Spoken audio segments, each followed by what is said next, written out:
Presentamos 24 tarde.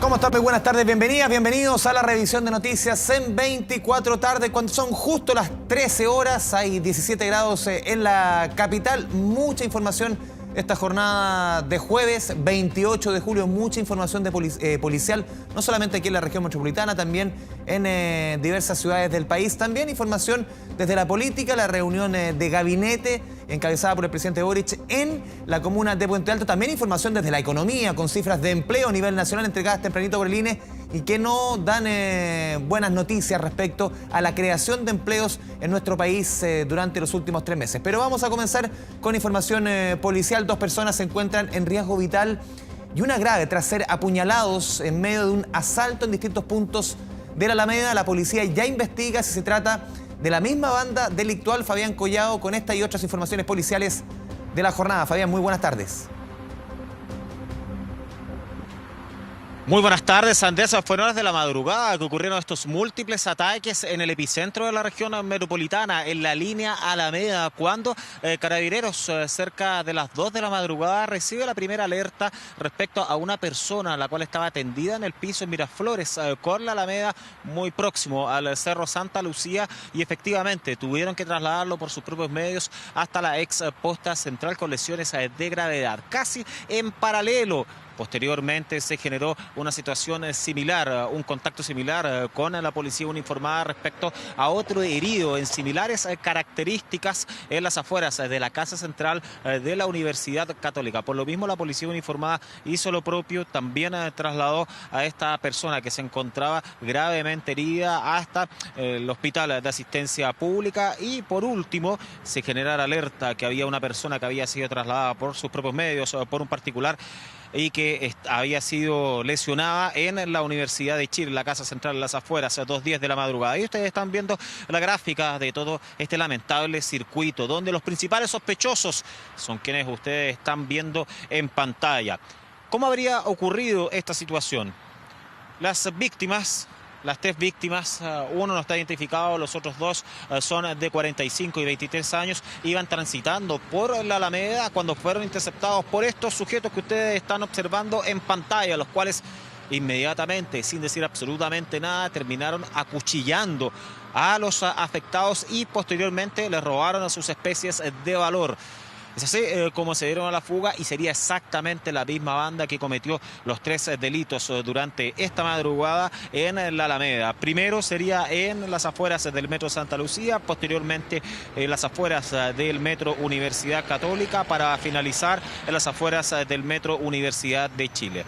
De todas maneras, las primeras 2 víctimas fueron derivadas hasta la ex posta central, la última hasta la clínica Santa María. 2 de ellos estarían con peligro de vida hasta esta hora de la tarde, mientras que otro está recuperándose de sus lesiones, que son de gravedad de todas maneras. Y es este último el cual comentó a Carabineros el modus operandi de la banda, que él iba transitando tranquilamente cuando fue atacado directamente por este grupo de delincuentes que lo apuñalaron en la zona del abdomen y posteriormente le quitaron sus especies de valor para darse a la fuga. Luego de este relato, lamentablemente se desvaneció y ha estado inconsciente en el respectivo recinto asistencial, y por lo mismo la Fiscalía Metropolitana Centro Norte determinó que fuera la Brigada de Homicidios de la PDI quien comenzara a realizar todos los peritajes de rigor con el fin de poder esclarecer estos hechos. Y algo fundamental: se han analizado las cámaras de seguridad de la Alameda con el fin de poder ver el paso a paso de estos delincuentes. Ustedes están viendo, de hecho, las imágenes de los peritajes que estuvo realizando la PDI y también las imágenes de televigilancia de la Municipalidad de Santiago, que son fundamentales en medio de todos estos peritajes que se están desarrollando. Los 2 delincuentes están prófugos. Hasta el minuto no se sabe absolutamente nada de ellos. ¿Qué es lo que se está evaluando? Se está verificando, por ejemplo, los teléfonos celulares sustraídos a las víctimas para poder ver hacia dónde marca señal, a ver hacia dónde arrancaron estos delincuentes. Y ojo, que aquellos podrían tener vínculos con otros ataques que han ocurrido durante las últimas horas, durante los últimos días, también en la Alameda. ¿Se podría tratar la banda de la Alameda? Todavía eso no está confirmado, si es que es una banda especializada para poder atacar a las personas de manera muy violenta y posteriormente quitarle sus especies de valor. Pero antes quiero que pasemos a revisar las declaraciones de la PDI y también de la Municipalidad de Santiago. 3 personas, todos mayores de edad, fueron heridos con arma blanca posterior a un robo. Sería efectivamente un robo, robos con violencia, en los cuales hay una distancia de un par de metros entre cada uno de ellos, de tiempo-espacio, entre los cuales se están analizando ahora las cámaras de seguridad de aquí del sector para establecer si los autores de estos hechos serían las mismas personas. Como municipio y como Dirección de Prevención y Seguridad Comunitaria estamos muy preocupados de los últimos hechos que han ocurrido en la Alameda. Es por ello que nos hemos puesto a disposición de las policías y de Fiscalía nuestras cámaras de televigilancia para dar con el paradero de los victimarios de estos 2 últimos hechos. Adicionalmente, estamos aumentando nuestra flota vehicular y aumentando la cantidad de cámaras de televigilancia también para poner a disposición de las investigaciones y del actuar operativo. Claro, lo que preocupa son los hechos de violencia que se suman estos 3 casos durante la madrugada. Fíjense que el lunes les estuvimos comentando en nuestras diferentes ediciones que un corredor de propiedades que iba saliendo desde su oficina durante la medianoche fue atacado por un grupo de delincuentes. Además se les habrían robado algunas especies de valor y posteriormente la banda antisociales se habría dado a la fuga. Él alcanzó a caminar hasta San Martín con la Alameda, donde lamentablemente se desvaneció y perdió la vida en el lugar. Aquello terminó incluso con todo un proceso administrativo en contra de algunos carabineros que no le prestaron auxilio y que fueron dados de baja de la institución.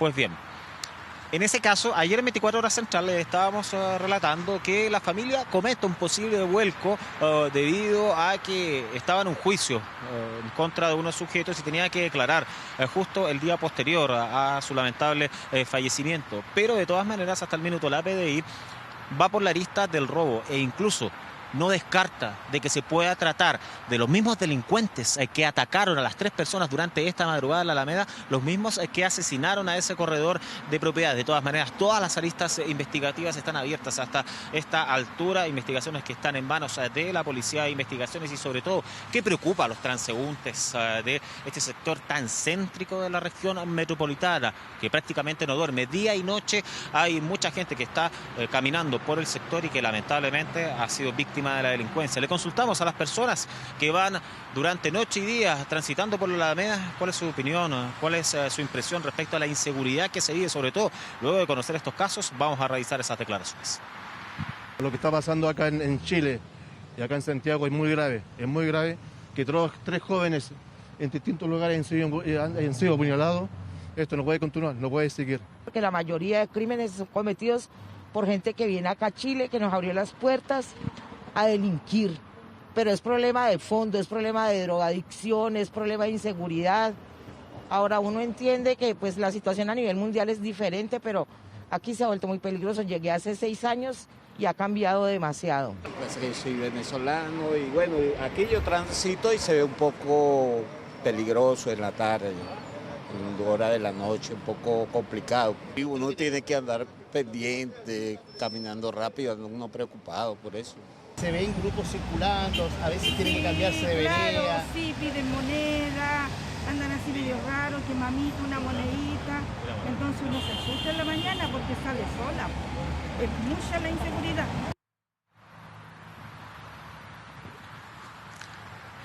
La preocupación por parte de los capitalinos que van transitando hacia sus trabajos durante la madrugada y que han constatado los índices de inseguridad que se generan ahí en el principal eje de la región metropolitana. Hasta el minuto no hay detenidos, pero de todas maneras, según la Policía de Investigaciones, claro que tendría similitud esta situación entre las 3 personas que terminaron apuñaladas. Sería el mismo modus operandi y por lo mismo las imágenes de las cámaras de seguridad van a ser claves con el fin de poder encontrar a los responsables. Están prófugos, primero atacaron a las víctimas, las apuñalaron en el tórax, en el abdomen. Posterior a eso, le robaron sus especies de valor y se dieron a la fuga. Situación que está siendo investigada entonces, análisis de las cámaras de seguridad que va a ser fundamental. Y vamos a revisar otro grave caso que ocurrió durante esta madrugada en la comuna de La Reina. Jóvenes que estaban transitando en un vehículo. Fíjense que el conductor había decidido estar al volante ya que él no estaba bebiendo alcohol para evitar mayores problemas.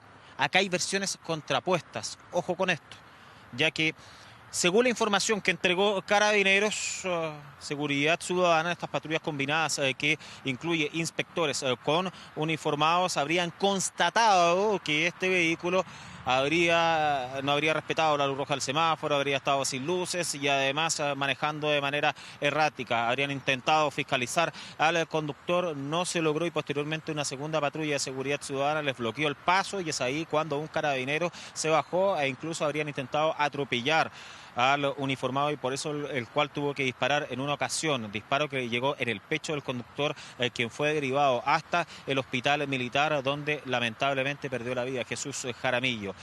Posterior a aquello, ahí ustedes están viendo las imágenes de quien perdió la vida producto de un disparo policial. Estamos hablando de Jesús Jaramillo, quien organiza varios torneos de tenis en la comuna de Puente Alto. De hecho, aquella municipalidad ya está prestando ayuda legal a la familia, pero esperando la investigación, debido a que hay varias dudas que se generan en medio de todo esto, sobre todo porque la Fiscalía definió que fuera la Brigada de Homicidios, ya que habían varios relatos que eran incongruentes. Quiero que revisemos primero las declaraciones de Carabineros respecto al actuar de la policía uniformada, cómo se suscitó todo esto, revisemos. Bueno, durante la madrugada de hoy, a raíz de una fiscalización por parte de personal municipal, el cual solicita cooperación a personal de Carabineros, a raíz de un vehículo el cual se pasaba los semáforos en rojo de distintas arterias de la comuna de La Reina, es así que al llegar a calle Las Perdices, este vehículo, al ser controlado, efectúa una maniobra de retroceso, impactando a uno de los vehículos municipales, en donde desciende el conductor de este vehículo municipal, como también personal de Carabineros, iniciando nuevamente la marcha de este vehículo particular en la trayectoria y en contra del personal policial, por lo que el personal policial se vio en la obligación de hacer uso de su arma de fuego, impactando al conductor del vehículo civil. Habían 3 personas al interior de este vehículo, quien lamentablemente falleció, Jesús Jaramillo, además de una pareja. Estos últimos fueron derivados hasta la 16ª Comisaría de La Reina, de hecho estaban detenidos, pero ninguno de ellos presentaba antecedentes policiales. Donde se generan las dudas por parte del Ministerio Público, la Fiscalía Metropolitana Oriente, quien se hizo presente en el lugar en conjunto con la Brigada de Homicidios. Analizaron las cámaras de seguridad, también el relato del resto de los involucrados y según todo esto preliminar, la verdad que podría dar un vuelco a todo esto, porque no habría registro de faltas de tránsito, por ejemplo, y que estuvieran cometiendo un delito. No habría, lo decimos en condicional, porque es una investigación que está en desarrollo. Quiero que pasemos a revisar las declaraciones del fiscal y también del amigo de quien falleció en medio de esta persecución ahí en la comuna de La Reina, en Fernando Castillo Velasco, con Las Perdices. La fiscalización se origina por un aviso de la central de cámara de seguridad municipal que da cuenta que el vehículo se había pasado en varias luces rojas, lo que genera la fiscalización. En cuanto a la creencia de un eventual portonazo o abordazo, eso es materia de investigación, pero los vehículos, ¿no es cierto?, municipales cuentan con los logos de la Municipalidad de Seguridad Ciudadana. Esto terminó de una manera que podría haber sido mucho menos dolorosa que lo que estamos viendo. Imagínense, lo fuerte para nosotros, para los amigos, para los que pertenecemos a la comunidad versus Raqueta y tirada. He jugado 1000 partidos con él. Es más, no lo voy a poder ganar nunca, porque nunca le puedo ganar y imagínense despertarme hoy día sabiendo que le pegan lamentablemente un disparo, para nosotros es terrible. Hay versiones contrapuestas, la versión de Carabineros y de Seguridad Ciudadana que los habrían chocado, hay vestigios de aquello, ahí se puede observar a los vehículos, pero que habrían intentado atropellar a un funcionario policial. Y por otro lado, la versión de quienes iban a bordo de este vehículo y también de cámaras de seguridad que no sería cierto que habrían faltado a los señaléticas, a la semáforo en rojo. Pero eso lo tiene que determinar la Fiscalía, quien está presente en ese lugar y que va a ver luego de los peritajes de la Brigada de Homicidios hacia dónde va la línea investigativa de una situación lamentable que terminó con la vida de Jesús Jaramillo, un organizador de torneos de tenis de la comuna de Puente Alto, quien falleció en el hospital militar, quien no tiene ningún tipo de antecedentes policiales. Quiero que cerremos nuestro despacho viendo lo que estábamos comentando al inicio de 24 tarde. También los ojos puestos en la inseguridad que existe en la Alameda. Imagínense, 3 personas apuñaladas durante estas últimas horas. Ahí ustedes están viendo las imágenes de las cámaras de seguridad de los principales sospechosos e incluso se ve el movimiento de uno de ellos. Ahí ustedes se percatan, es efectivamente el cuchillo con que estaban apuñalando a quien se cruzara por su paso en la Alameda. Aquellos ataques en las afueras del Cerro Santa Lucía. Posteriormente atacaron a una segunda persona en las afueras de la Casa Central de la Universidad Católica. Ambas víctimas fueron trasladadas por los propios carabineros hasta la ex posta central. Y una tercera persona, la cual también terminó gravemente herida por el actuar de estos delincuentes en las afueras de la Casa Central de la Universidad de Chile. Amplios peritajes se desarrollaron durante esta mañana con el fin de poder, primero, asociar los 3 delitos, lo cual ya estaría prácticamente comprobado que sería la misma banda que habría atacado el mismo modus operandi, sobre todo porque las imágenes de cámaras de seguridad, tanto del municipio como de los locales comerciales y también las casas de estudios, son fundamentales, decidoras ante esta investigación que se está desarrollando por parte de los detectives de la Policía de Investigaciones. Son los principales sospechosos. Además de ello, hay unas comparaciones que se están realizando entre estas imágenes que corresponden a esta madrugada y también aquella fatídica anoche cuando asesinaron a un corredor de propiedades ahí en la Alameda con Agustinas. Estamos hablando de la banda de la Alameda que ataca sin piedad, que apuñala a las víctimas y posteriormente le quita sus especies de valor. Es una de las interrogantes que está analizando la PDI y además lo preocupante es el estado de salud y en paralelo encontrar a los responsables por este sentimiento de inseguridad que viven muchos transeúntes día a día. Andrés. Fabián Collao, muchas gracias por el completo informe policial. Muy buenas tardes. Vamos a revisar otra información de la jornada. Un joven de 16 años se encuentra en riesgo vital tras ser baleado mientras iba caminando junto a su padre por las calles de La Serena. Policías no descartan un ajuste de cuentas. Darwin Cortés con todos los detalles desde la región de Coquimbo. Darwin, buenas tardes. ¿Qué tal, Andrés? Buenas tardes. Así es, una situación que preocupa, que conmociona y que pone en alerta por el nivel de violencia que estamos teniendo en la segunda ciudad más antigua de Chile. Esto ocurre anoche a eso de las 9:37, donde a todas luces se trataría de un ajuste de cuentas. El padre y su hijo iban caminando por la avenida Pacífico con dirección a Cuatro Esquinas, en pleno sector turístico de acá de la ciudad de La Serena, cuando son abordados por estos delincuentes. El padre, al percatarse de la situación, sale corriendo, el hijo se queda unos metros más atrás. Los delincuentes, al no poder captar al padre, la emprenden con este joven de apenas 16 años, con quienes le proponen este disparo en la cabeza, prácticamente a sangre fría, a quemarropa la situación. En las imágenes de apoyo se puede ver la situación donde entre la palmera y el primer pilar del hotel es ahí donde ocurre esta situación, donde le disparan a este joven de apenas 16 años. Los delincuentes salen corriendo con dirección desconocida. Ahí queda este joven tirado en el piso con los gritos y el llanto desgarrador del padre. A los minutos después llega personal de salud. Este joven es trasladado hasta el hospital de La Serena debido a la gravedad de su herida con entrada y salida de proyectil. Es derivado hasta el hospital de Coquimbo, donde los médicos han trabajado prácticamente toda la noche para poder mantenerlo con vida. Actualmente está en situación crítica. La Policía de Investigaciones no descarta ninguna de las hipótesis, Andrés. Aquí hay ajuste de cuentas, sicariato o incluso bandas internacionales que ya están operando en nuestro país por el nivel de violencia con la que actúan y que preocupa sobre todo a la ciudadanía. Vamos a escuchar de inmediato las siguientes declaraciones por parte de las autoridades quienes están siguiendo este caso. 4 individuos, de los cuales uno de estos va en persecución del papá, el cual logra arrancar y al no poder no poder darle alcance a este retrocede y se abalanza sobre el menor, disparándole a corta distancia en su cabeza. El menor ahora se encuentra ya con riesgo vital y está en el Hospital Regional de Coquimbo. Y en ese sentido estamos haciendo las indagaciones pertinentes, trabajo científico-técnico del sitio de suceso, entrevistando al círculo cercano del menor, y en este momento vamos a entregar los antecedentes al Ministerio Público. ¿Se habla de ajuste de cuentas, sicariatos, alguna información? Hasta este minuto no descartamos ninguna hipótesis. Estamos trabajando, rescatando las cámaras del sector a fin de poder identificar a los presuntos autores.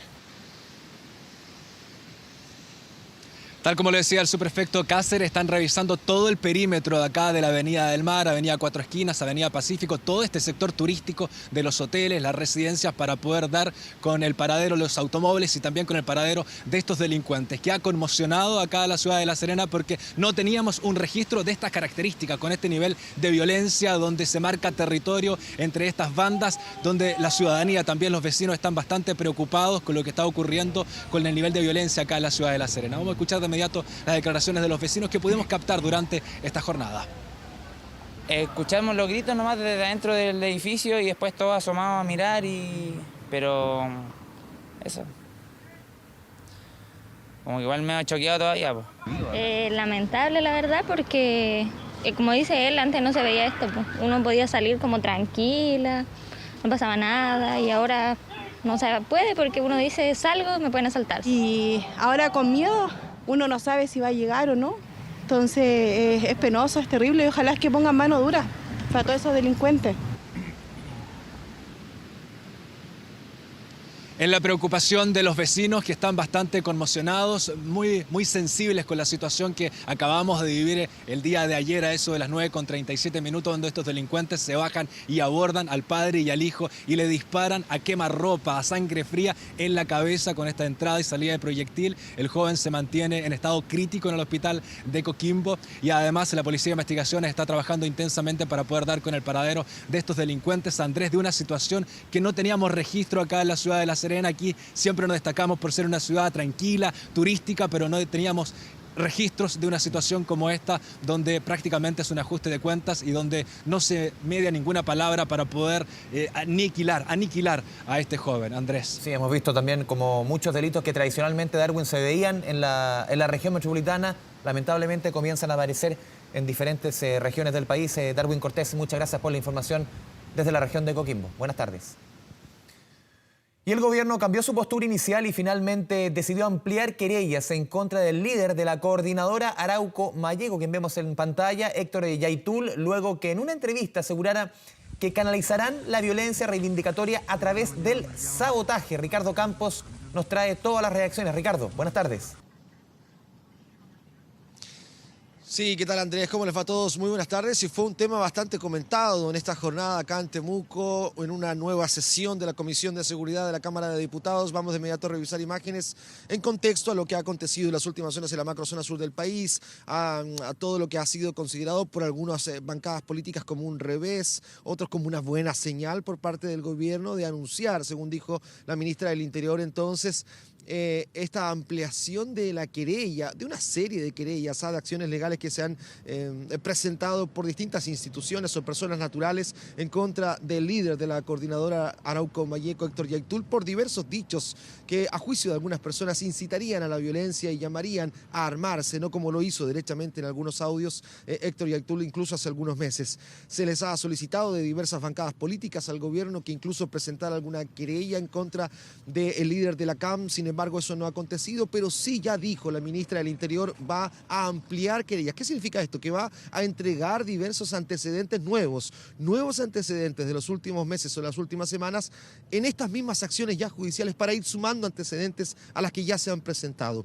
Así lo dijo la ministra y finalmente así también lo aseveró y lo confirmó el delegado presidencial acá en la Araucanía, Raúl Alar, en esta jornada. En una jornada donde sesionó nuevamente la Comisión de Seguridad de la Cámara de Diputados en una reunión muy privada con el jefe de la defensa de la región de la Araucanía, el general Slater, al interior del regimiento número 8, destacamento número 8 de Montaña Tucapel, acá en el centro de la capital de la Araucanía. Luego, tras finalizar esta reunión que duró aproximadamente 1 hora y media al interior del regimiento Tucapel, la bancada entonces, los distintos políticos, ¿no?, parlamentarios, hablaron a la salida de esta reunión.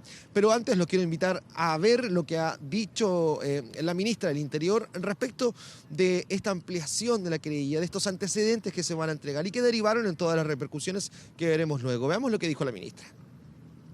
Hay, en este caso, hechos constitutivos de delito que esperamos que el Ministerio Público pueda investigar. Pero así, considerando lo que ha manifestado también el fiscal nacional, hemos optado por ampliar nuestra querella, como también solicitar activamente a la Fiscalía acciones investigativas que creemos que resuelven esta polémica. Hay varias querellas que están vigentes, estas se han ido acumulando en una única causa, es por ello que establecerla en un único tipo penal es imposible. Hay por Ley de Seguridad del Estado, hay por asociación ilícita, distintas figuras que están hoy día sumergidas en una única causa y esperamos que las diligencias y las investigaciones puedan dar curso y obviamente obtener resultados. Claro, declaraciones que hoy día, como yo les decía, al finalizar esta reunión de la Comisión de Seguridad de la Cámara de Diputados aquí sesionando y en reunión con el general Slater en el Ejército, pudieron hablar muchos participantes de esta reunión y también miembros de la comisión, evidentemente, parlamentarios de la Araucanía y también de otras regiones del país que componen esta comisión de seguridad. ¿Qué dijeron luego de los dichos de la ministra? Esto es lo que han señalado al terminar la reunión acá en Temuco. Quien toma las decisiones es el gobierno y la ministra del Interior ha tomado una decisión firme de ampliar la querella y seguir esta investigación criminal. ¿Ampliar la querella no es un revés, diputado? ¿Ampliar la querella no lo considera un revés? Yo creo que no, todo lo contrario, aportar los antecedentes. ¿Quién en definitiva va a determinar? Y eso es lo importante. ¿Quién va a determinar si efectivamente aquí hay o no un delito? Es la justicia a través del Ministerio Público. Parece muy bien que se amplíe la querella. El gobierno tropezó en esto porque parte con una postura y lo dijeron un rato antes y después cambian de opinión. Y eso es real.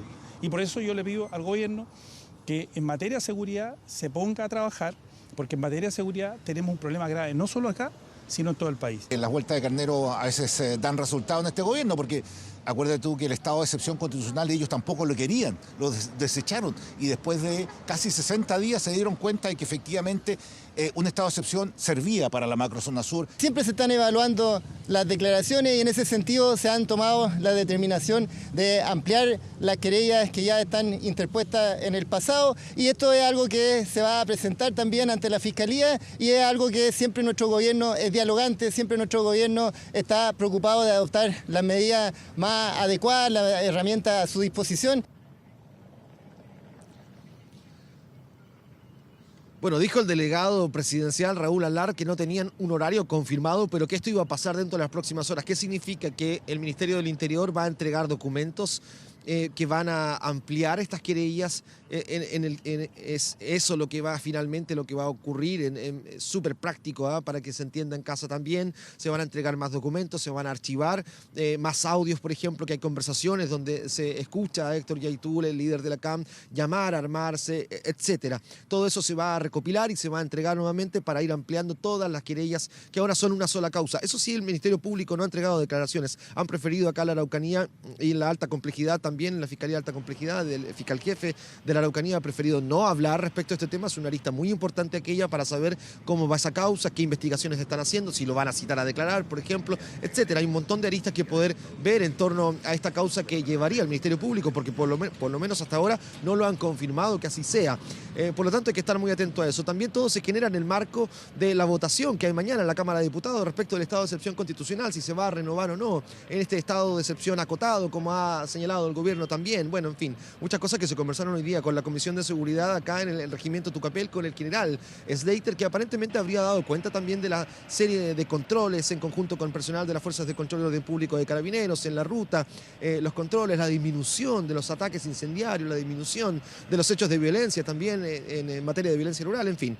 Hay que estar muy atentos a lo que vaya a acontecer en las próximas horas porque son vitales, sobre todo considerando que mañana se vota el estado de excepción, si se renueva o no para la macrozona sur del país. Andrés. Sí, Ricardo, y también tendremos en minutos, tú lo mencionabas, reacciones respecto a la decisión del gobierno. Lo manifestaba ayer la ministra Isquia Siches en esta reunión de gabinete en la comuna de Puente Alto, novedades respecto a las eventuales ampliaciones de querellas en contra de Héctor Yaitul, el líder vocero de la CAM. Ricardo Campos, muchas gracias por la información. Vamos a cambiar completamente de tema. Más de 80 caballos robados fueron recuperados desde diferentes predios agrícolas de la zona central. Se trata de un delito que ha ido en aumento en zonas rurales que afecta principalmente a pequeños agricultores. Rodrigo Siderakis nos cuenta más detalles desde la región de O'Higgins. Rodrigo, buenas tardes. Hola, ¿cómo está? Muy buenas tardes. Un hecho que despertó las sospechas de los vecinos de la comuna de Pichidegua, aquí en la región de O'Higgins, porque en un predio de bastantes hectáreas habían aproximadamente 80 caballos en el lugar, una situación que ellos no habían visto antes y por esa razón llamaron a la policía de investigaciones, quienes también estaban desarrollando indagación respecto del paradero de más de 80 o 100 caballos de la región de O'Higgins, del Maule y también del Biobío. Estas son bandas que operan, bandas organizadas que llegan con camiones a diferentes predios agrícolas, sustraen los caballos y posteriormente los de mayor valor los comercializan en el mercado a un precio promedio de 1 millón de pesos, y los que no tienen un gran valor para estos delincuentes finalmente los abandonan en predios agrícolas de diferentes zonas del país. Este es un delito que ha ido aumentando en Chile, que no es tan conocido, pero que está afectando a muchos agricultores, no solamente de la zona central del país, también de la zona sur. Algunos de los dueños de estos caballos se les fueron entregados, pudieron regresar obviamente a sus propiedades, y hay otros también que están siendo indagados cuál es el origen, dónde fueron robados estos animales en un delito que es llamado abigeato. Vamos a escuchar declaraciones de la policía de investigaciones y también de muchos de los afectados que llegaron a este predio de Pichidegua para recuperar a sus animales. Escuchemos declaraciones. Logramos determinar que estos caballos estaban siendo ingresados a la región de O'Higgins, y específicamente con el análisis de cámaras de seguridad y otras investigaciones propias de la PDI, se logró determinar el lugar exacto, que era acá en la localidad de Pichidegua. Nos dieron un dato y vinimos al tiro ayer y encontramos 4 de 8 perdidos. Todavía me queda un potro y una yegua que recuperar. ¿Pero mucho el daño que hacen? Tremendo daño, un daño de 60 millones de pesos. Entre aperos y todas las cosas. A nosotros nos robaron, fue en diciembre del año pasado, del sector del Durazno de Villalegre. Se llevaron 11, eran caballos inscritos y una yegua de cría. Y a los 6 meses después le robaron a otro amigo del mismo campo 21. Por las redes sociales supieron que aquí habían caballos robados y vinieron a ver si es que los podían recuperar. ¿Y dónde está su suegro ahora? Anda ahí para allá, anda ayudando a bajar, pues anda con el hijo de él, andan ayudando a bajar los caballos. Bueno, por ahora no hay detenidos respecto de este delito. Eso sí, la Policía de Investigaciones de la región del Maule está llevando adelante algunas indagaciones porque se estima que han sido robados más caballos en diferentes regiones del país, y obviamente los de mayor valor están siendo comercializados en el mercado negro. Además, se le ha tomado declaración al dueño de este predio, que señala no saber con precisión por qué razón aparecieron esos caballos durante la noche ahí en la comuna de Pichidegua. Es todo lo que vamos a contarles desde aquí, desde la región de O'Higgins. Que estén muy bien. Muy buenas tardes. Rodrigo Siderakis, muchas gracias por la información. Muy buenas tardes. Ahora nos trasladamos, información en vivo, a la comuna de Puente Alto. Escuchamos a la ministra del Interior, Isquia Siches, tras esta reunión de gabinete en esa comuna de la capital. Las personas. En ello hemos podido evaluar cuál es el nivel de cumplimiento de los distintos compromisos presidenciales, del programa de gobierno, trabajado pero también conversado con los vecinos y vecinas de Bajos de Mena, de Puente Alto, por los desafíos que tenemos como gobierno, y sobre todo hacer énfasis al reciente anuncio de nuestro gobierno, y por eso lo hacemos desde este Centro de Referencia de Salud. Hemos podido ver cómo operativamente este anuncio de copago cero impacta tanto en los bolsillos de las personas como también en el funcionamiento de los centros de salud. Por eso quiero darle la palabra a nuestra ministra de Salud para que nos converse sobre copago cero.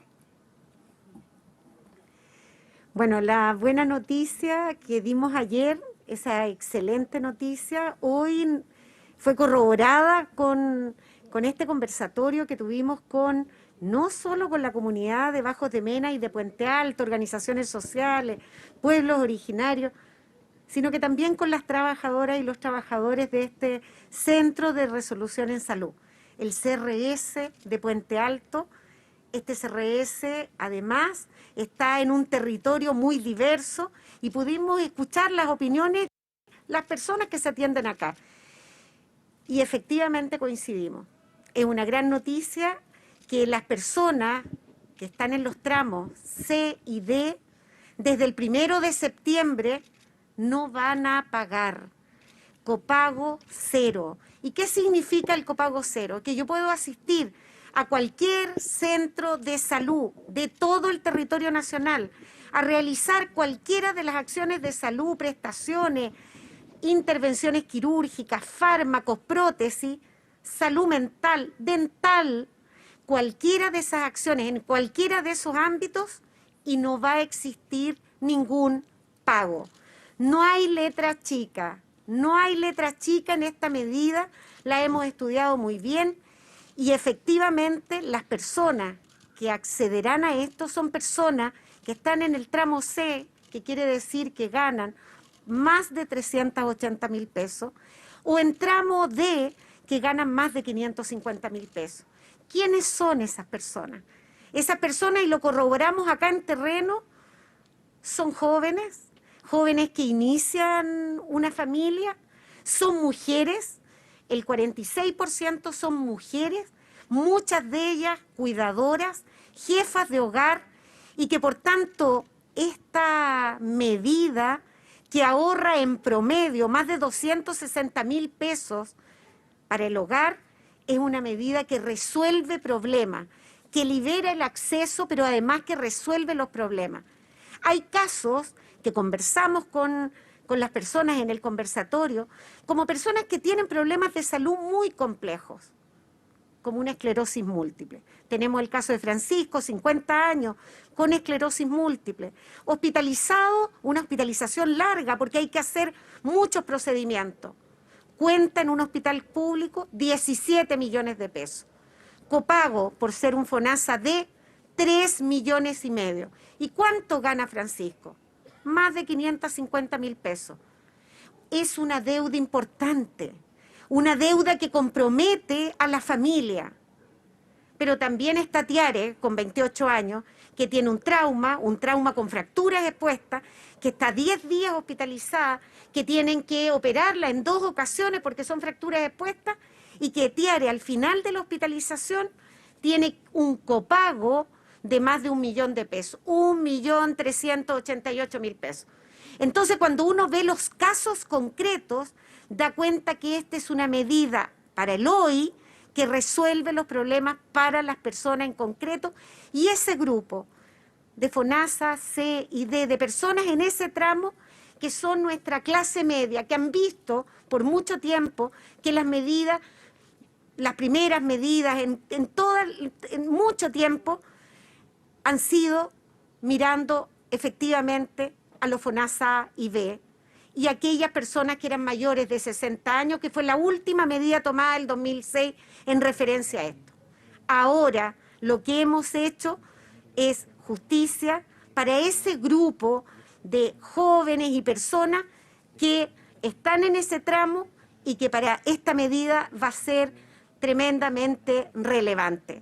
Así que la invitación a todos es a conectarse con la página web de Copago Cero, copagocero.cl, porque allí están todos los elementos.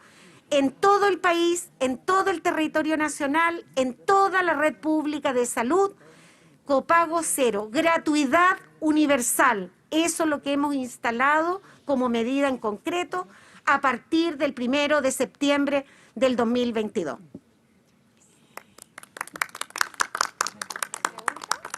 Ministra Sichel, ¿qué tal? ¿Cómo está? Sí. Buenas tardes. Buenas tardes. Quisiera preguntarle por la determinación del Ejecutivo de ampliar la querella contra Héctor Yaitul. Primero que todo, la forma, ¿no? ¿Qué incide en el cambio de la determinación del Ejecutivo? Hoy el presidente señalaba que él asumía el costo de esta determinación. ¿Hubo una instrucción directa del presidente en esa línea? ¿O bien también ya en el fondo, a qué va a tener esta ampliación de querella? ¿Son delitos cuáles se les va a imputar? Si es asociación ilícita, por ejemplo, u otros. Y si esto se suma también a querellas ya presentadas, se mencionan algunas querellas que ya están en curso, por ejemplo, el año 2019-2020, ¿cuáles son esas en particular? Sí, quiero ser muy clara, mantenemos la misma línea de el primer día de gobierno. Nosotros vamos a perseguir los delitos, estamos activamente trabajando en ello y en este caso en particular hemos ampliado esta querella sumándonos a una querella establecida el 2018 por Ley de Seguridad del Estado, artículo 6º, letra C, que ya está presentada y la van a poder conocer los distintos medios de comunicación y es una definición que se toma, tal como lo hemos dicho desde los primeros días, para perseguir los delitos. Y frente a las últimas declaraciones, quiero ser muy clara, aquí hay una adjudicación de lo que han sido hechos constitutivos de delito de las últimas 2 semanas y en ese mismo tenor creemos necesario que el Ministerio Público investigue y esclarezca la responsabilidad de los últimos atentados incendiarios y es por eso que se piden distintas diligencias de lo que ha sido todo el transcurso del 2022. Ministra, ¿qué tal? ¿Cómo está? Muy buenas tardes. Preguntarle a propósito de lo que se va a vivir la jornada de mañana con la renovación del estado de excepción. Entiendo que en el gabinete también pudieron abordar eso respecto al tema de la disciplina que ha estado en la agenda pública por parte de los partidos que hoy día dan soporte al gobierno. ¿Van a estar los votos para eso? ¿Cómo alinearon o van a intentar alinear precisamente a parlamentario o parlamentaria de cara a esta decisión? Y lo otro, preguntarle también a propósito de contingencia por el incidente de las 3 personas apuñaladas durante esta jornada en la Alameda. Muchas gracias. Muchas gracias. Bueno, primero, esta extensión de estado de excepción tiene una particularidad porque estamos en semana distrital. A pesar de ello, ya hemos puesto en contacto con los distintos parlamentarios, tanto de gobierno como de oposición, los resultados de la evaluación del estado de excepción constitucional, tal como lo hicimos ayer. Recordar que seguimos avanzando en el plan Buen Vivir, una política indígena por parte de nuestro gobierno que se hace cargo de los desafíos, pero también donde hay distintas diligencias investigativas que han dado resultados, los casos de Coyipulli, poder tener detenidos por robo de madera. Estamos trabajando con las policías y también mantenemos la labor preventiva de las Fuerzas Armadas. Esperamos sin duda que los parlamentarios primero asistan el día de mañana al Parlamento, como también respalden esta medida que desde nuestra perspectiva nos permite mantener un despliegue preventivo para asegurar las rutas. Y en relación a los incidentes y lamentables heridos que han ocurrido en la Alameda, estamos trabajando, ya teníamos un plan despegado con el Ministerio de Desarrollo Social en relación a la ocupación de los espacios públicos. A esto sumamos refuerzos por carabineros en los distintos espacios a nivel nacional, pero sin duda vamos a plantear un mayor énfasis en el eje Alameda-Providencia y esperamos seguir trabajando con los alcaldes y alcaldesas para tener resultados en esta materia. Ministra, un punto sobre lo anterior, usted se va a plantear algo distinto, ¿no?, en el eje de Alameda Providencia. ¿Cuáles son esos factores y hoy representa para el gobierno un factor de preocupación el eje de Alameda Providencia? Sin duda tenemos 2 proyectos, uno que estamos trabajando con el gobernador Orrego, donde esperamos avanzar en un programa que es mucho más amplio, que requiere la participación de varias carteras, vivienda, Ministerio de Cultura, Ministerio de Obras Públicas, Transporte. Todos ellos lo estamos coordinando desde el Ministerio de Interior, desde el Ejecutivo, suma a los alcaldes, alcaldesas y también al gobernador. Y a esto se suma específico un plan para la situación de calle que viven muchas personas que están hoy día utilizando ese espacio público.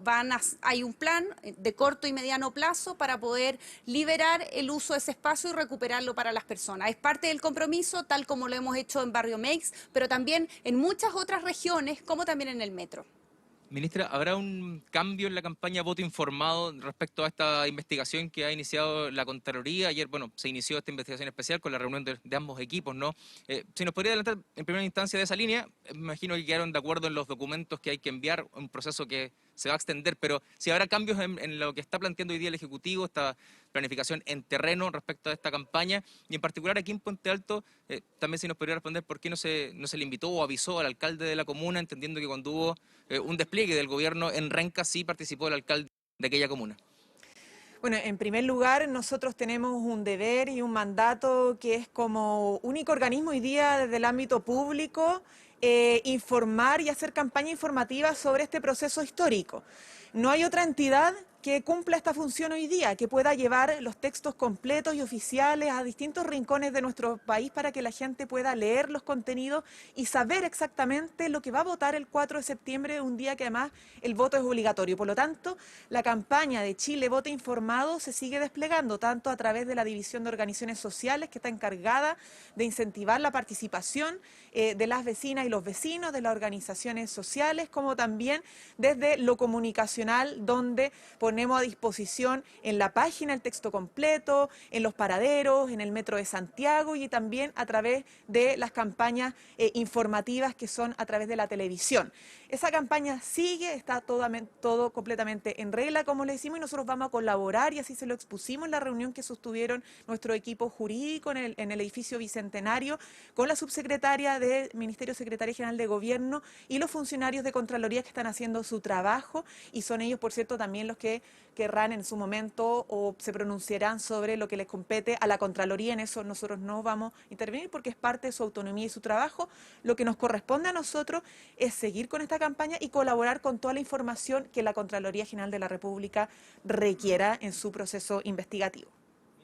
Y sobre el alcalde, se contactaron, el equipo central y presidencia e interior se contactó con los equipos del alcalde. Entendemos que, si no nos equivocamos, está hoy día con una solicitud de vacaciones, pero nosotros nos contactamos, tenemos toda la disposición para seguir trabajando con todos los alcaldes de nuestro país, con él en particular también. Esta es una comuna muy importante, nos interesa la realidad de los vecinos y vecinas de Puente Alto, sea cual sea su opinión, sea cual sea su origen, sea cual sea su situación. La comuna de Puente Alto, como todas las comunas de nuestro país, requieren y merecen nuestra atención como gobierno, y por eso estamos hoy día aquí también escuchándolos y escuchándolas. Hola, ministra, buenas tardes.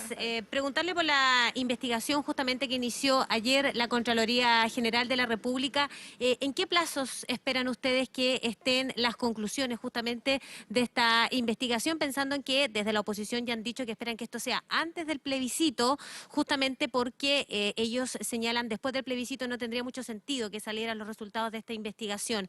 ¿Ustedes manejan algún plazo? ¿Comparten también esa opinión que tienen desde la oposición sobre esta investigación? Bueno, para nosotros es muy bueno esto, porque nos permite, ojalá cuanto antes, despejar y disipar dudas, ¿cierto? Y que se han instalado en estas acusaciones que a nosotros nos parecen que no han lugar respecto a un deber que tenemos como Ministerio de la Participación y las Comunicaciones. Por lo tanto, mientras antes mejor, pero entendemos los tiempos de la Contraloría y respetamos su autonomía.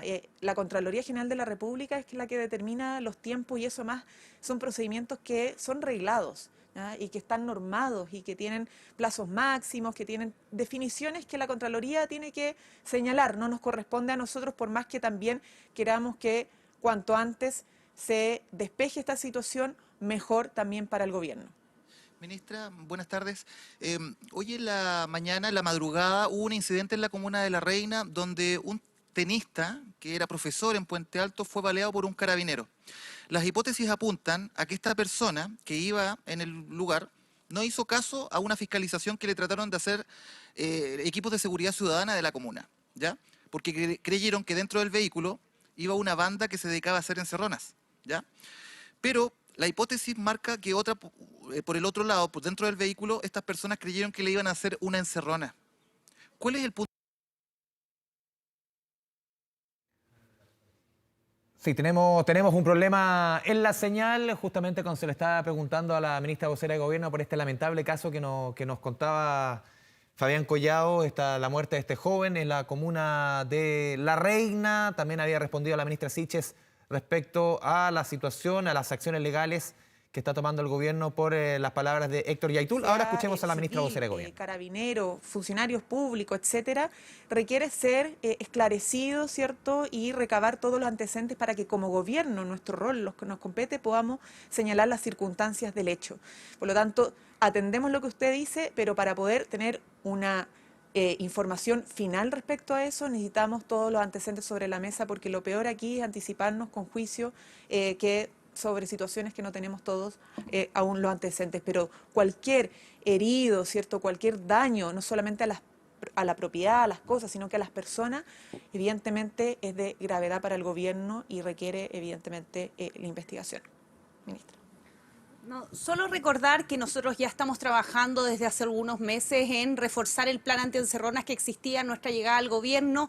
Le hemos encomendado en específico al subsecretario Vergara, quien ha estado realizando distintas medidas que pretenden fortalecer, sobre todo lo que es anillo en la región metropolitana, la circunvalación Vespucio, entendiendo que en relación a las carreteras están siendo la gran mayoría de los episodios de encerronas, se han hecho recorridos por aire y por tierra, estamos reforzando con Carabineros medidas preventivas, como también un trabajo con el sector privado para dotar de nuevas tecnologías y capacidades a los propios vehículos para evitar este tipo de delitos. Y esperamos en el transcurso de ir mostrando resultados, ir comunicando nuevas medidas. ¿Cómo está? Muy buenas tardes, ministra Yarza. Aprovechando que se encuentra en estos momentos acá, preguntarle justamente respecto a este anuncio por parte del gobierno durante la jornada de ayer del copago cero, si existe algún plan respecto a la transición de personas que estén en ISAPRE y que van a ser beneficiados con esta materia. ¿Han hablado respecto a esto? Y también aprovecho de consultarle respecto a las declaraciones del director de FONASA, donde mencionó en una entrevista que la idea es que las ISAPRES desaparezcan del mapa de seguridad social. Su opinión también respecto a esa materia.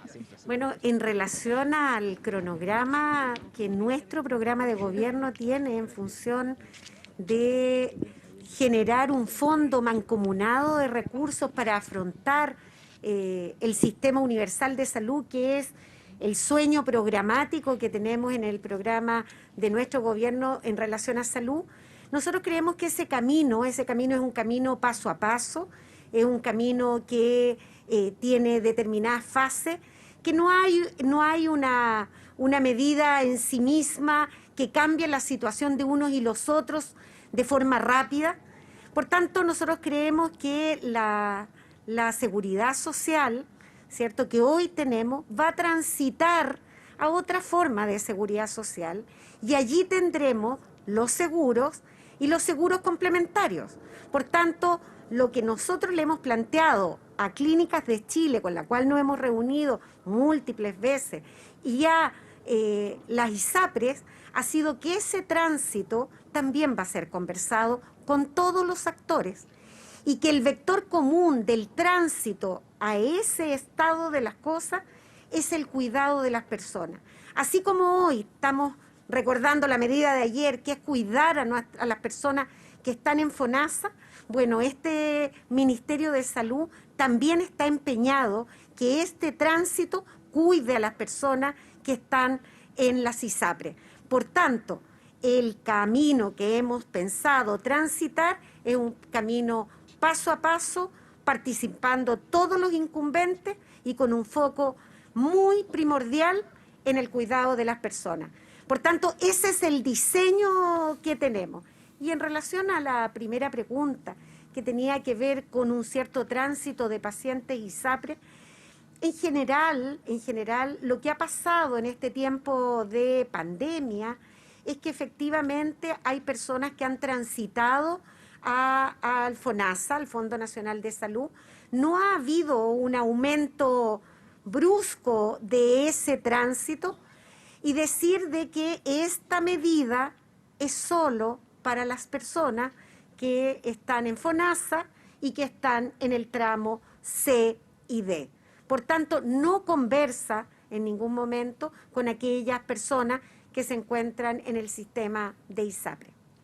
Por último, ministras, preguntarle, me había quedado el tema de la presidencia. Hay sectores del oficialismo, particularmente del socialismo democrático, que plantean la prudencia de cara paralelo a lo que está viendo la Contraloría con esta investigación especial y por el rol que tiene que jugar el Ejecutivo de cara al plebiscito del 4 de septiembre. Llaman a la prudencia puntualmente. ¿Ustedes lo pudieron conversar? ¿Comparten esa declaración de cara al despliegue que ha tenido el Ejecutivo la última semana? Bueno, sí, por cierto, hemos tenido incluso instrucciones muy claras a todos los ministerios y a los equipos, y particularmente por los casos donde a través de redes sociales se producen situaciones que no corresponden de acuerdo a los propios instructivos que hemos realizado. Y eso ha sido parte de las conversaciones que hemos tenido tanto con los equipos de comunicaciones de los ministerios, los community managers de los ministerios, como con los propios ministros, porque nosotros tenemos un deber de presidencia. Tenemos algunos ministerios habilitados por la Contraloría General de la República para hacer campaña del voto informado. Esto no quiere decir que coartamos la libertad de opinión y de expresión de las personas que están dentro del gobierno en el marco de lo que respecta a sus tiempos libres, como ciudadanos, pero en el marco de sus funciones y los recursos públicos, todos se tienen que ajustar al deber de prescindencia. Y en eso estamos respetándolo y cada vez que hay algún problema se investiga y se resuelve, ¿no? Porque es también la orientación que ha dado el propio presidente de la República cuando se producen este tipo de algunas situaciones en materia de redes sociales. Pero además, insisto, no solamente la labor de prescindencia del gobierno en su conjunto, sino que también el deber de informar. No hay otro organismo público en este momento que esté haciendo una función tan necesaria como la que estamos haciendo nosotros, que la gente pueda acceder a la propuesta y saber lo que va a votar el 4 de septiembre. Eso es lo que más nos preocupa en este momento, porque el voto no solamente es obligatorio, sino que se tiene que ejercer libremente. Y para que el voto sea libre, la ciudadanía tiene que estar informada, no desinformada. Y por eso nosotros cuando dijimos el 4 de julio, cuando se nos entregó la propuesta de texto constitucional, dijimos, se tiene que acabar la fase de las fake news y tenemos que entrar a la etapa de la información. Y en este sentido, no solamente nuestra labor importante, sino que también queremos agradecer a todos los medios y las entidades que se están preocupando seria y responsablemente de ajustarse a los contenidos del texto y combatir las falsedades, la desinformación y los fake news, porque esa es la tarea que nuestra democracia requiere para que se robustezca y para que el 4 de septiembre se ejerza realmente la soberanía de la ciudadanía, que a través de un voto informado y libre. Muchas gracias. Escuchábamos a las ministras Camila Vallejo y Siches, la ministra de Salud María Begoña Yarza, tras esta reunión mensual de gabinete, en esta ocasión realizada en la comuna de Puente Alto, referirse a diferentes temas. Lo escuchamos a la ministra Vallejo respecto a la investigación que está llevando a cabo Contraloría, también la ministra Siches, también respecto a los diferentes hechos policiales ocurridos no solamente en Santiago, en otras latitudes del país, y también la ministra Begoña Ayarza, los detalles de este plan Copago Cero en FONASA, aplicado por la autoridad a partir, y anunciado ayer, y aplicado a partir del próximo 1 de septiembre. Vamos a ir a la primera pausa, 13 horas ya casi con 56 minutos, hay 14 grados en la capital. Vamos y volvemos en 24 tarde. Con BCI, hoy puede ser diferente, porque sabemos que necesitas algo mucho mejor para ti, para hoy y para el futuro de todos. ¿Te sumas? BCI hoy puede ser diferente. Volvemos con las noticias. En el norte del país se han registrado múltiples sismos. El último fue durante la madrugada 6.2. El epicentro, Tocopilla, región de Antofagasta. De forma preventiva, el municipio decidió suspender las clases para esta jornada a fin de evaluar posibles daños en los establecimientos. Ivania Chavarría con todos los detalles desde la región de Antofagasta. Ivania, buenas tardes.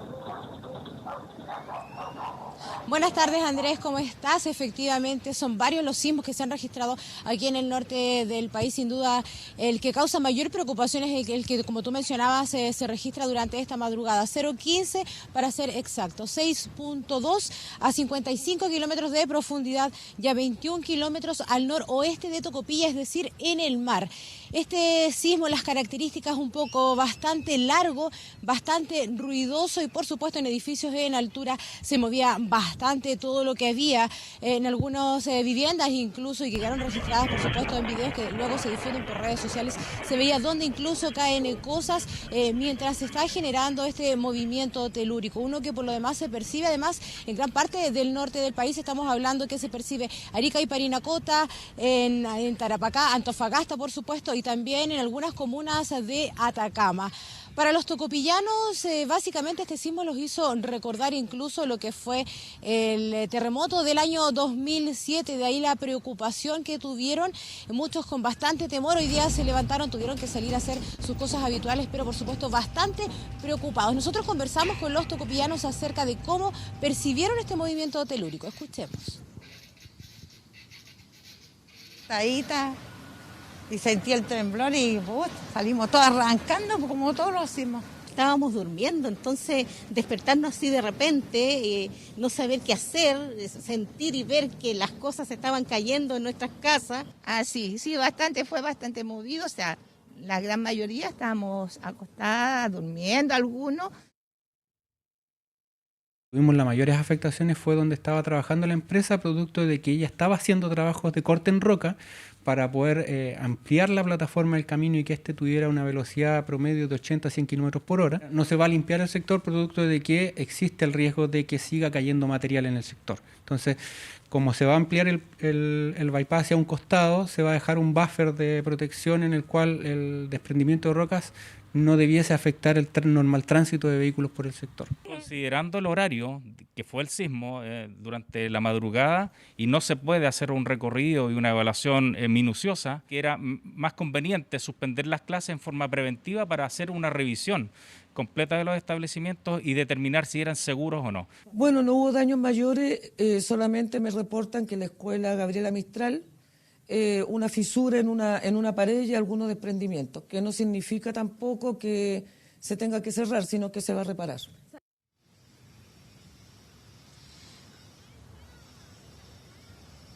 Un sismo entonces que genera bastante preocupación, pero como escuchábamos también algunos daños principalmente. Estamos hablando de las rutas que unen Antofagasta con Tocopilla, donde se registran desprendimientos de material y esto por supuesto obstruye por algunos minutos la carretera.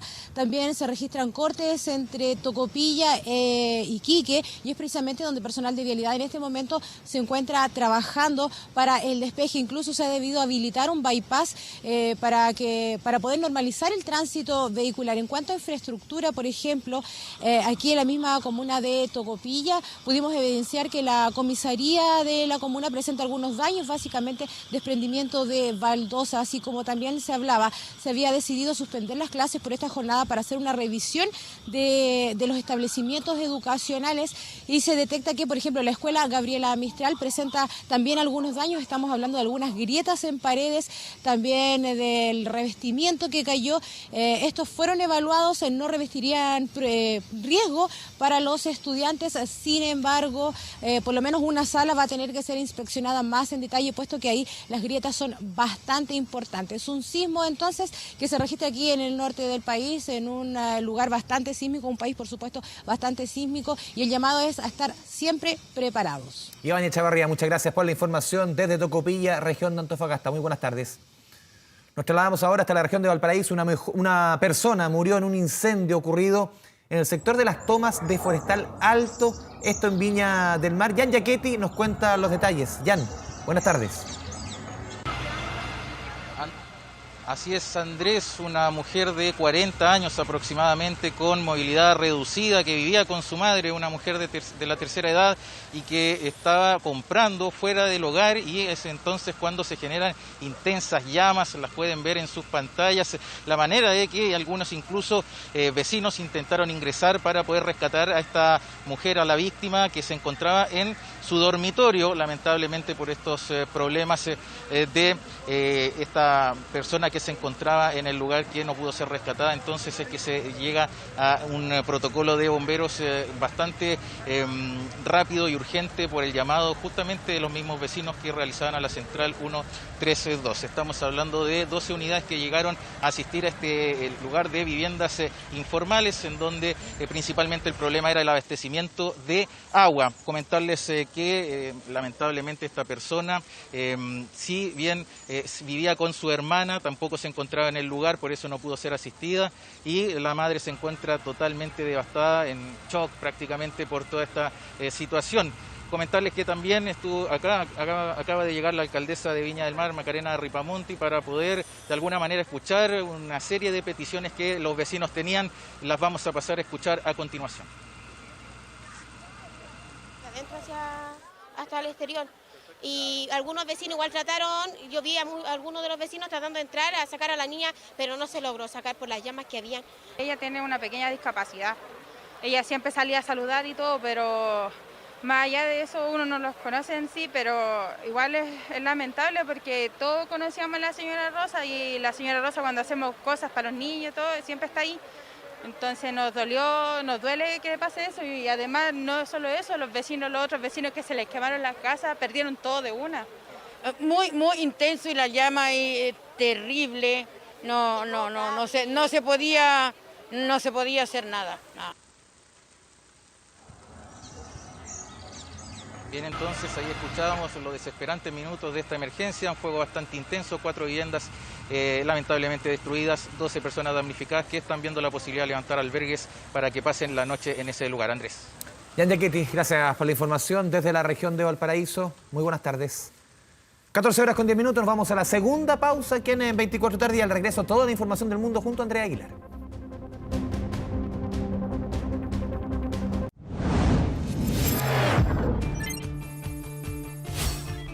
Internacional.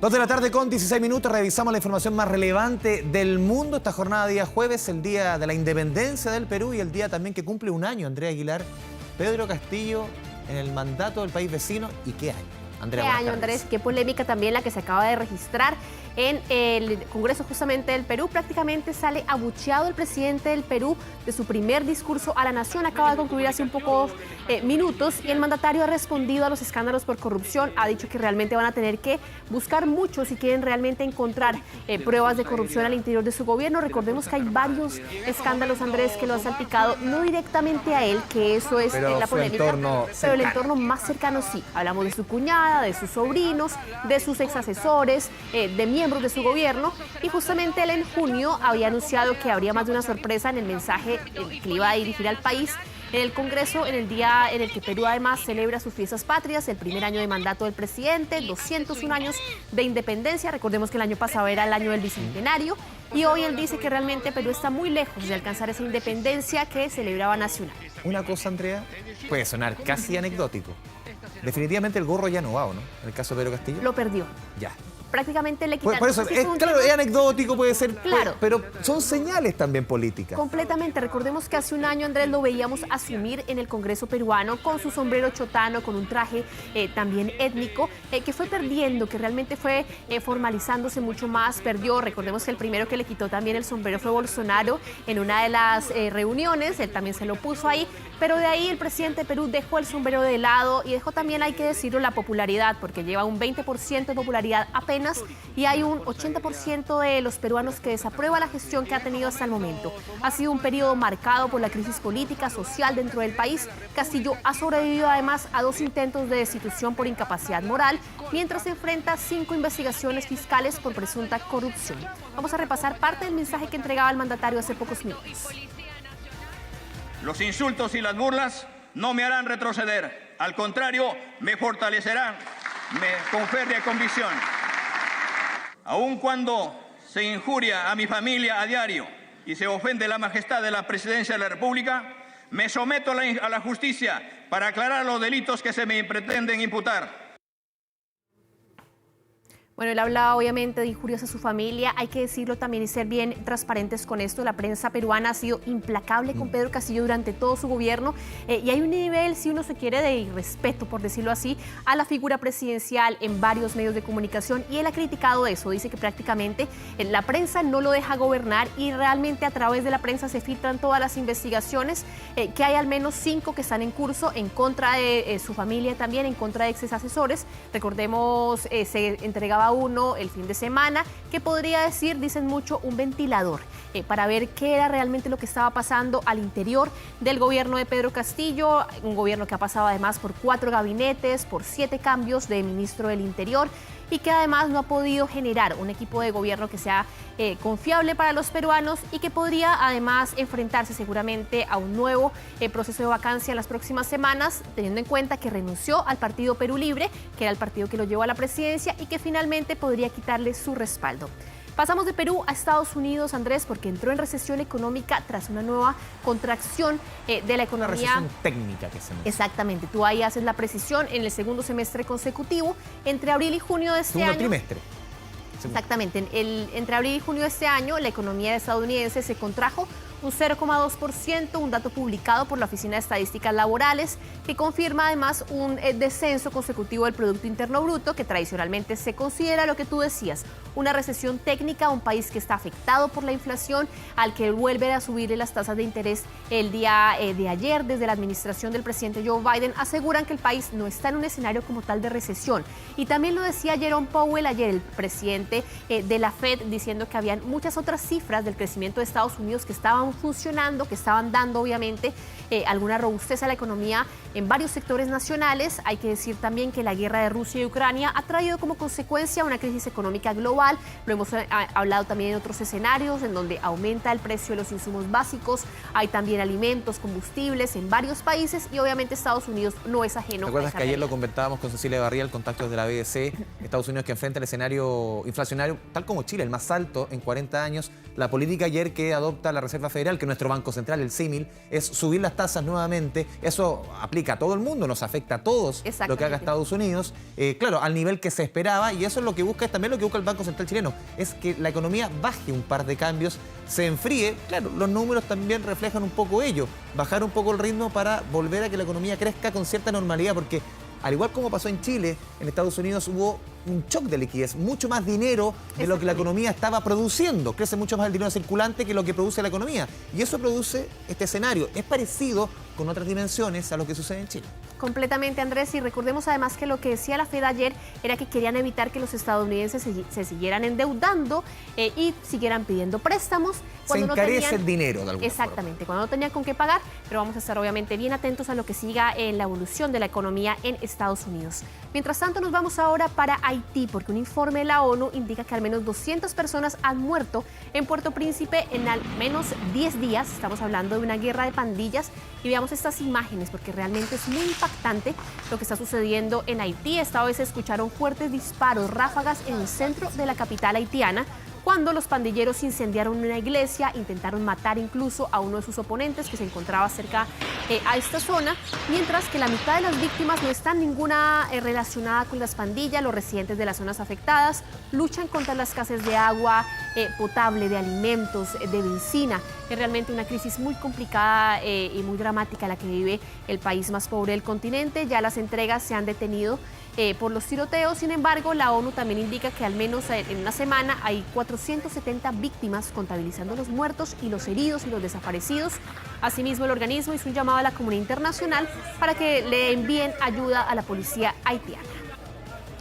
Seguimos hablando de noticias de América Latina. Nos vamos ahora para Argentina, en donde no crece prácticamente el contento, o mejor, hay demasiado descontento por parte de las clases populares, por parte de los trabajadores y específicamente por parte de los desempleados que han protestado durante esa jornada en la calle de Buenos Aires contra las políticas económicas de Alberto Fernández, carteles como Vivienda y Trabajo, abajo el Fondo Monetario Internacional. Cientos de manifestantes vuelven a las calles. Esto es prácticamente, Andrés, un escenario que se repite semana a semana en contra del gobierno de Alberto Fernández, que muestra el descontento por el pago de la millonaria deuda del país con el Fondo Monetario Internacional. Muchas de estas personas que no tienen empleo, que no alcanzan a llegar a fin de mes, le dicen primero las necesidades del país y luego la deuda externa. Obviamente la economía a nivel global funciona de otra manera. Sin embargo, el hecho de las protestas en medios locales aseguran que el presidente Alberto Fernández planea realizar nuevos cambios en el Ministerio de Economía. La ministra Silvina Batakis... ¿Pero lleva cuánto? No lleva ni un mes, Andrés. O sea, 3 semanas, tenía con suerte, 2 semanas. Completamente. Y aparte de eso, llegaría Sergio Massa, que es uno de los aliados también políticos importantes, y sería reemplazada entonces por el presidente de la Cámara de Diputados. Batakis está a cargo de la cartera de Economía desde hace exactamente 24 días. Lo que sería también una señal que finalmente la presencia de ella, que era del ala kirchnerista más fuerte, tampoco dejó contentos ni a los inversores ni a los economistas. Sus medidas tampoco han dado ningún tipo de resultado en un país que tiene al 40% de su población por debajo de la línea de la pobreza. Hoy sí está tocando fondo aquí. Realmente es difícil lo que está pasando en Argentina, y vamos ahora a lo que pasa en Asia, porque el líder norcoreano Kim Jong-un advirtió que el país está listo para movilizar todas sus fuerzas nucleares ante alguna amenaza, hablando en un evento del aniversario de la Guerra de Corea. Kim agregó que el país estaba totalmente listo para cualquier confrontación militar con Estados Unidos, asegurando que la amenaza planteada por Washington requería que reforzaran toda su defensa. Recordemos que ellos han hecho varios ensayos balísticos durante este año, muchos más que en años anteriores, y hay un hecho que también condena a Kim Jong-un y es la nueva administración de Corea del Sur. Repasemos parte de las declaraciones. Nuestras Fuerzas Armadas están completamente preparadas para responder a cualquier crisis. Si creen que pueden neutralizar o destruir parte de nuestro poder militar, es una tontería. Un intento tan peligroso será castigado de inmediato por una fuerza poderosa, y el gobierno surcoreano y su ejército serán aniquilados. Bueno, una relación difícil la que tiene entonces Corea del Norte con Estados Unidos y también con sus países vecinos, con Japón y también con Corea del Sur. Hay que estar expectantes a lo que va a suceder también, sobre todo con los ensayos balísticos en los próximos días. Andrea Aguilar, muchas gracias por la información. Que estén bien, buenas tardes. Buenas tardes.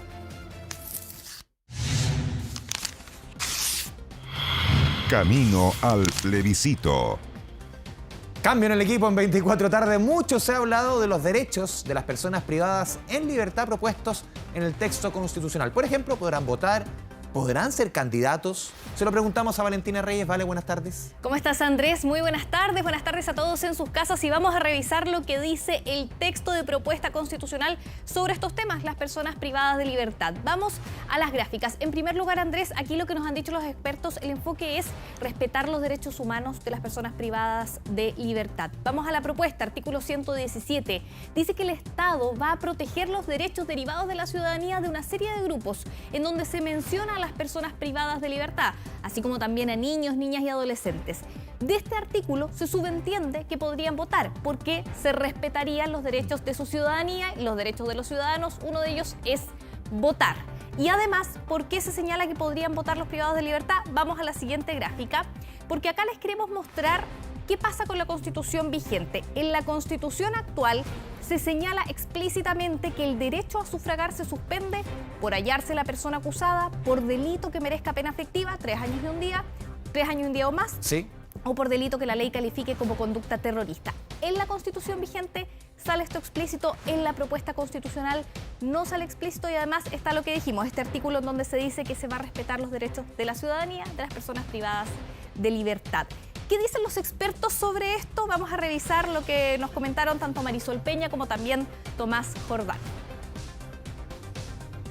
El tema ha quedado muy abierto y eventualmente va a tener que ser definido mediante una futura reforma constitucional o una ley, porque hay un problema práctico que siempre ha existido en Chile. El servicio electoral no ha tenido la capacidad para instalar urnas. Hoy día hay una inhabilidad para ciertas personas que están condenadas a pena aflictiva. Esa se elimina del texto constitucional, por lo tanto, si uno es fiel al texto, estas personas podrían votar en la elección. Ahí, Andrés, la respuesta de nuestros expertos sobre este tema, si podrían votar o no. Para Marisol Peña queda un poco abierto aún la discusión, pero para Tomás Jordán es claro, podrían votar las personas privadas de libertad, no pierden su calidad de ciudadanos y ciudadanas. Vamos a la siguiente gráfica porque también teníamos dudas respecto de qué pasa si pueden ser candidatos o no. De eso se ha hablado mucho, hay inquietud respecto a eso. Artículo 172 de la propuesta dice: no podrán optar a cargos públicos o de elección popular personas condenadas por, y da una lista, crímenes de lesa humanidad, delitos sexuales, personas condenadas por delitos vinculados a la corrupción, como por ejemplo fraude al fisco, lavado de activos y otros delitos que en el último punto dice que establezca la ley. Así que no. Un poco lo que mencionaba Marisol Peña, que quedaba abierto también. Sí, ahora una ex convencional nos comentaba, Tami Puslignik, ella era de Independientes No Neutrales, que así también está en la legislación actual. Ya. Hay una serie de delitos y que también por ley se restringe la posibilidad de ser candidatos a cargos de elección popular. Eso es lo que dice el texto entonces. Ahora, Andrés, vamos a revisar otros puntos sobre las personas privadas de libertad. La participación de la sociedad civil en la rehabilitación y reinserción. Los privados. Vamos a la siguiente gráfica.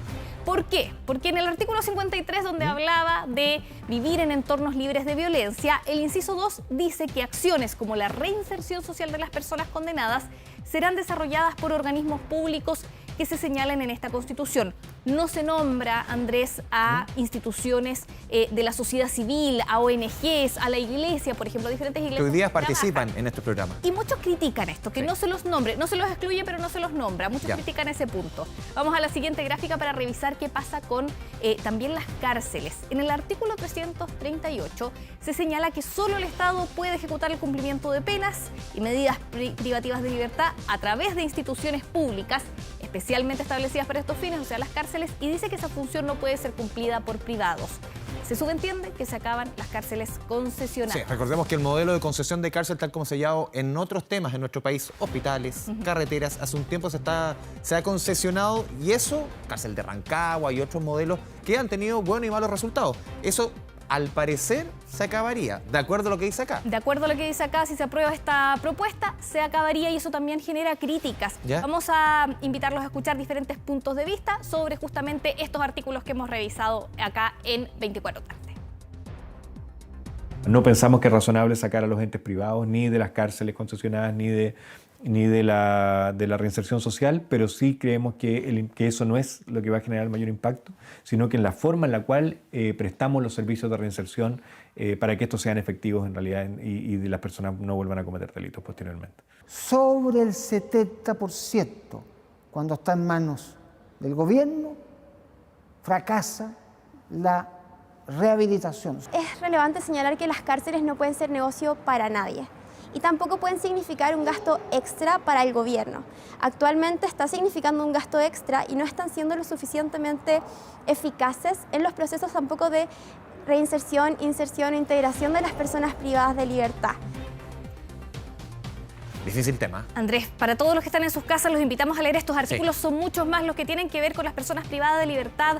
Lo insistimos, el foco es respetar sus derechos humanos. Para muchas de las instituciones con quienes conversamos nos decían, el foco para mayor seguridad es la reinserción, es permitir que las personas que son privadas de libertad cuando salgan de la cárcel no reincidan, no cometan más delitos, y en eso deberíamos trabajar. Eso es lo que nos decían en nuestras entrevistas preparando parte de este camino al plebiscito. Quedan 38 días para estudiar concienzudamente, Valentina Reyes. Eso, a revisar 24horas.cl y a seguir este debate. Nos vemos, Vale, muchas gracias. Que estés bien, chao. Chao, chao. Nos vamos a la pausa, 2 de la tarde con 32 minutos. Volvemos con información de la economía y del deporte.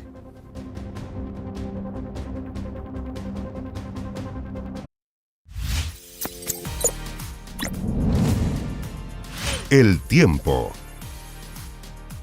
Con la imagen del faro allá en la ciudad de La Serena, región de Coquimbo, les entregamos los detalles del tiempo. A esta hora, por ejemplo, en la región metropolitana, imagen también de la comuna de Macul. Ahí al fondo se ve el Estadio Monumental. Vamos con la temperatura del momento, 16 grados en la capital. Se cumple la máxima pronosticada para esta jornada, una jornada agradable, podríamos decir. Vamos con los próximos 5 días. En la región metropolitana, cómo se viene el fin de semana, si podemos ver la siguiente gráfica, ahí estamos, mañana, una mañana helada, mínima 2 grados, una tarde agradable, 20 grados la máxima, ojo el fin de semana con las máximas, 6 y 13 el sábado, 5 y 13 el domingo, el lunes incluso la máxima más baja, oscilaciones bajitas, durante el día 6 y 12 el lunes, 5 y 14 la mínima y máxima, el día martes. Vamos con la economía.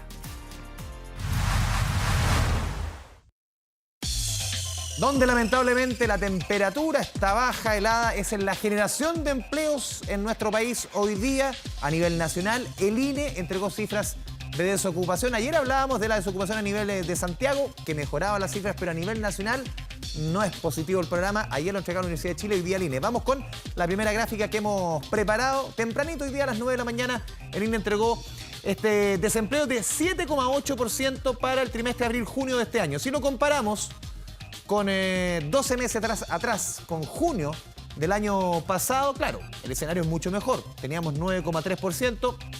Y si lo comparamos con el trimestre anterior, prácticamente es el mismo desempleo. Vamos con la siguiente estación, seguimos desmenuzando los números del desempleo, 748.000 personas sin trabajo. A ver, veamos un poco el vaso medio lleno. las noticias positivas que trajo hoy día el INE. Lo vemos en la siguiente gráfica y vamos a ver el vaso medio vacío porque hay información para todo. Tenemos 8,8 millones de personas ocupadas. De las personas en edad de trabajar, hay 8,8 millones de personas trabajando, ocupadas hoy día. Eso representa casi un 10% de crecimiento respecto a 12 meses atrás. Es una buena noticia. Si miramos la película en 12 meses, es buena la noticia. ¿Por qué? El año pasado, recordemos que también estábamos en un momento duro de la pandemia. Comercio, la empleabilidad crece casi un 12%, en hogares 37%, alojamiento y comida 22%. Sobre todo el primero y el último son dos sectores muy intensivos en uso de mano de obra y que habían estado por medidas de cuarentena y otras medidas sanitarias muy problemados en cuanto a empleo el año pasado. Vamos con la siguiente gráfica y aquí vemos también el vaso medio vacío,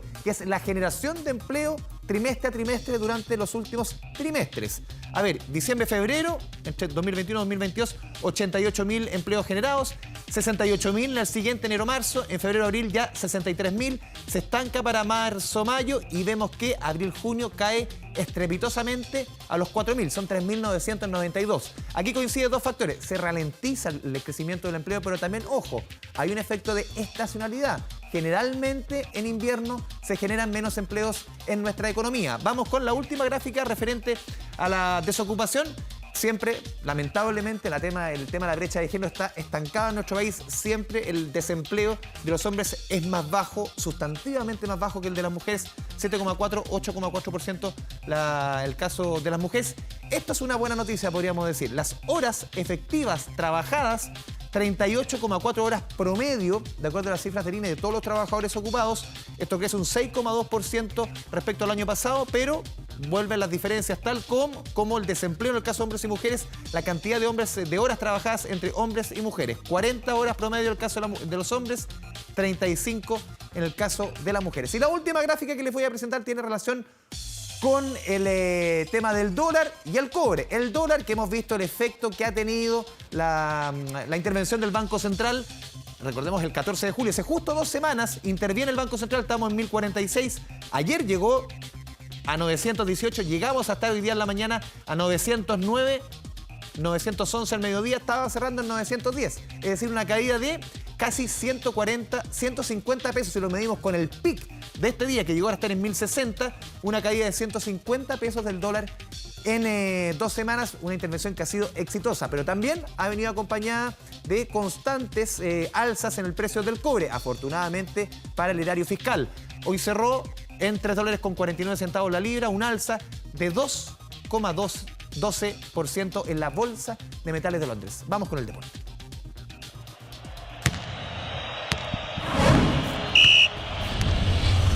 ...24 horas deportes.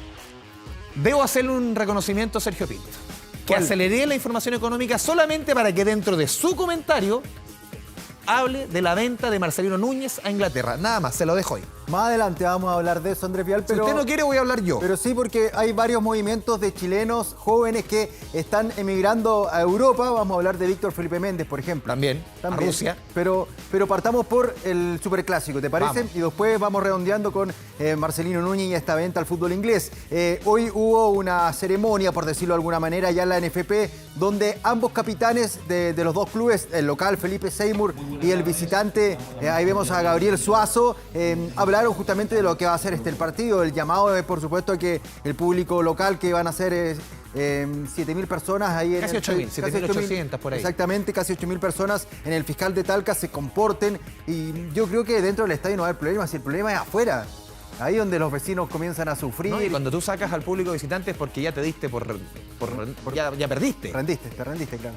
O sea, impresionante, bueno. No, ya, claro. Ahí. En esto sí es un tema larguísimo que podríamos estar hablando toda la tarde del fútbol nacional. Pero en lo futbolístico, mucha distancia entre ambos. La U está a 5 puntos del descenso, digamos, o de la liguilla del descenso. Y Colo-Colo está puntero con 39 puntos. Los que han jugado clásico dicen, son partidos diferentes. La tabla aquí no corre. Claro, pero las realidades son bien diferentes, claro, ¿no? Es diferente a otros encuentros. Vamos a escuchar justamente a ambos capitanes analizando lo que va a ser este partido, que se juega el próximo día domingo en el Fiscal de Talca a las 13:30 horas. Quiero creer, yo creo que desde ahí va la la forma de pensar, la forma de actuar esta semana, como dije anteriormente, desde dónde nos afirmamos para, como dices tú, tal vez tener tantas cosas en contra, externa o interna, y es volver a lo mismo, la unión y la fortaleza de grupo, de entendiendo lo que significa este partido. La presión en estos partidos siempre está y hay que saber convivir con eso, tanto para nosotros como para ellos. Hay que saber convivir con eso, saber convivir con la presión en todos los partidos. Nosotros tenemos la presión siempre de ganar en cualquier partido, en cualquier estadio, y este fin de semana no es la excepción. Nosotros tenemos esa presión y creo que hemos podido demostrar a lo largo del campeonato que sabemos jugar con esa presión de poder ir a buscar los partidos en cualquier estadio con quien nos toque. Bueno, y acá Andrés Vial, el estreno del Mira qué lindo, qué espectáculo que es Maracaná. Había jugado el fin de semana Arturo Vidal. Mira, tú has tenido la suerte de estar en el Maracaná, ¿no? Sí, no, es impresionante. Es increíble.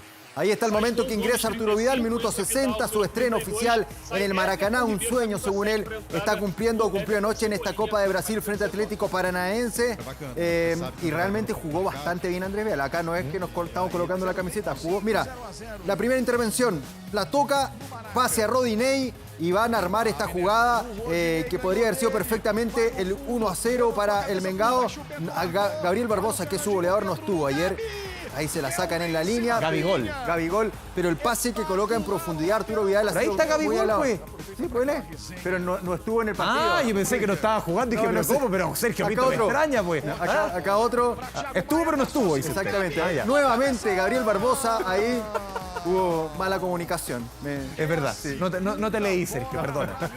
Bueno, ahí vemos otro pase en profundidad de Arturo Vidal. Y acá, el minuto 80... hubiese sido, no sé, el estreno soñado, el debut soñado de Arturo Vidal. Ese es Rodinei nuevamente que va a conectar con Gabriel Barbosa. Casi la boca. Sí, ahí está Vidal, Gabigol, se la va a devolver a Vidal. Y de zurda, miren, uy, pasa. Esa toma no es tan clara, pero las repeticiones de la transmisión dejan en claro que muy cerquita pasó. Vertical.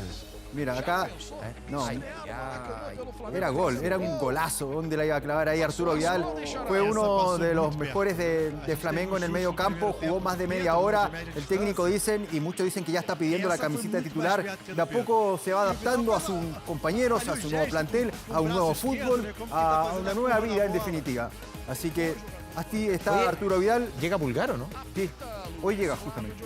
A Flamengo, o sea, va a tener compañero chileno. Exactamente. Vamos a escuchar al técnico que dijo de Arturo Vidal. Mira, escuchen. Vidal está evolucionando, conociendo a sus compañeros de trabajo y se está integrando en el equipo. Es un jugador con una experiencia muy grande y un jugador de alto nivel que se adapta a cualquier situación. Está empezando a trabajar con más regularidad, más con la pelota y sobre todo con el resto del grupo. Su productividad irá aumentando. El doblaje de Orival dejó mucho que... Estaba un poco resfriado Orival. Miren, acá, para que hablemos un poco de Marcelino Núñez y también de Víctor Felipe Méndez. Mira, esta fue la presentación que realizó el CSKA Moscú. Buen equipo. Ahí jugó mucho tiempo Mar González. Mar González. Yo creo que ahí los molacos corren. Sí, acá hay equipos que pagan bien. Sí, o sea, para el CSKA Moscú pagar $2 millones, un poquito más, por un jugador como Víctor, que es seleccionado y la jugó ya 3 partidos. Sí, no sé cuál es la realidad hoy día del fútbol ruso, años. con el conflicto que hay, la economía rusa golpeada, no sabemos, pero es un paso adelante para un jugador que en verdad es un... O sea, se va a una liga rusa que es muy fuerte, no es de las principales de Europa, pero se va a un equipo importante. O sea, no se va a cualquier equipo de Rusia. Va a jugar Champions, va a jugar campeonatos importantes. Va a jugar torneo importante, uno de los equipos grandes, sin lugar a dudas, de Rusia. Vamos a ver cómo anda con el idioma. Es una cosa poca, mira, ya como se escribe ya es imposible. Sí, ya no se nota. Mira, vamos a escuchar a Víctor Felipe Méndez que así dice que cómo le va a ir con el ruso, si sabe algunas palabras, mira. Sí, poco, yo creo que, bueno, a medida que vayan avanzando los días, creo que voy a ir aprendiendo un poco el idioma y nada, eso. Privet dice que es la única palabra que sabe que es hola.